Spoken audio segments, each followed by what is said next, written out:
श्लोक संजय उवाच दृष्ट्वा तु पाण्डवानीकं व्यू दुर्योधनस्ता आचार्यमुपांगम्य राजा वचनमब्रवीत्।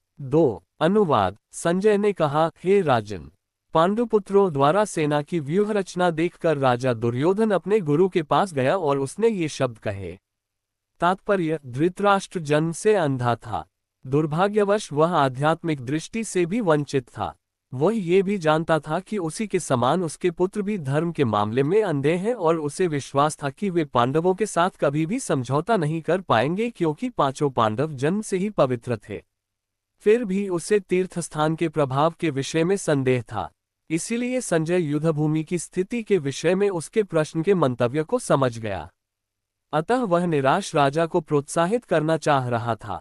उसने उसे विश्वास दिलाया कि उसके पुत्र पवित्र स्थान के प्रभाव में आकर किसी प्रकार का समझौता करने नहीं जा रहे हैं। उसने राजा को बताया कि उसका पुत्र दुर्योधन पांडवों की सेना को देखकर तुरंत अपने सेनापति द्रोणाचार्य को वास्तविक स्थिति से अवगत कराने गया। यद्यपि दुर्योधन को राजा कहकर संबोधित किया गया है तो भी स्थिति की गंभीरता के कारण उसे सेनापति के पास जाना पड़ा। अतएव दुर्योधन राजनीतिज्ञ बनने के लिए सर्वथा उपयुक्त था। किंतु जब उसने पांडवों की व्यूह रचना देखी तो उसका ये कूटनीतिक व्यवहार उसके भय को छिपा न पाया।